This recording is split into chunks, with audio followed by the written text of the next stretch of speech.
rivière, nous avons voulu faire en sorte que la population se réapproprie les sites, les parcs, les jardins et que la population puisse avoir des rues, des routes qui soient propres et qui soient entretenues. Depuis notre élection, on a concentré notre énergie sur les routes nationales, départementales et communales et maintenant l'heure est venue de nous attaquer vraiment à l'intérieur des différents quartiers qui possèdent des parcs, des jardins et qui reçoivent du public fréquemment le samedi, le dimanche et lors de différentes manifestations. Aujourd'hui, sur Saint-Louis, la grosse opération, c'est surtout l'enlèvement de la carcasse que vous voyez derrière moi. C'est une pollution visuelle, ça empêche des familles de s'installer et cette carcasse est là depuis facilement 3 ans. Donc nous avons décidé aujourd'hui de l'enlever. Nous avons décidé de mobiliser nos moyens communaux, la Civis et les associations qui aujourd'hui nous aident à nettoyer les berges, qui nous aident à faire en sorte que l'étang retrouve une certaine propreté et que les pique-niqueurs puissent avoir un espace propre. Le camion qui est derrière moi, ça fait un bout de temps qu'il est là. Le propriétaire a déjà été contacté à plusieurs reprises, mais a priori, ça ne le dérange pas de laisser ce tas de ferraille sur un espace communal. Donc, le camion sera enlevé et la facture lui sera adressée de façon à ce que le pollueur devienne le payeur, mais à aucun moment, la population, pris à la gorge comme on est en ce moment, ne peut payer de telles exactions.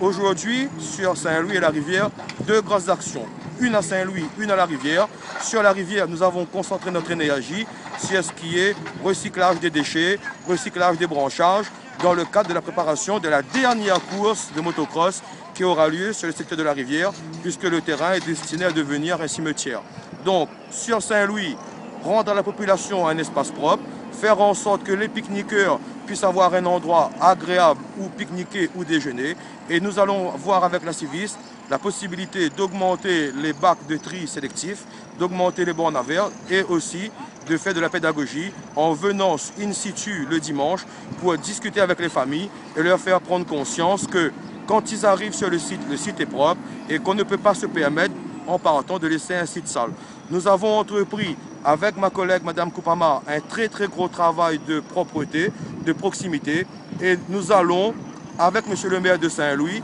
faire en sorte que les Saint-Louisiens et les Riviérois se réapproprient leurs espaces de vie, se réapproprient leur quartier et se sentent bien chez eux, puisque la population saint-louisienne et riviéroise est en droit et c'est notre devoir à nous de leur donner la possibilité d'avoir une ville propre, comme elle était de 2001 à 2008, puisque si on se souvient bien, de 2001 à 2008, la ville de Saint-Louis était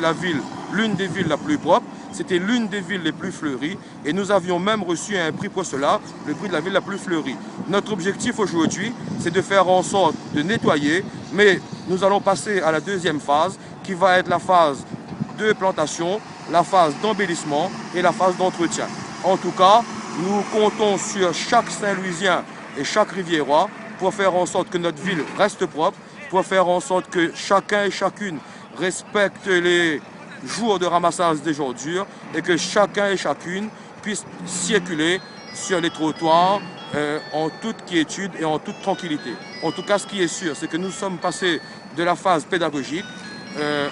d'information, mais nous allons bientôt passer à la phase de sanction, puisqu'il est intolérable aujourd'hui de laisser quelques individus nous pourrir la vie avec leurs déchets et faire en sorte que Saint-Louis n'avance pas. Nous allons remettre Saint-Louis propre, nous allons remettre la rivière propre, et nous avons besoin de tout le monde, nous avons besoin de chacun et de chacune des Riviérois et des Saint-Louisiens pour pouvoir faire en sorte d'avoir une ville qui soit agréable à vivre.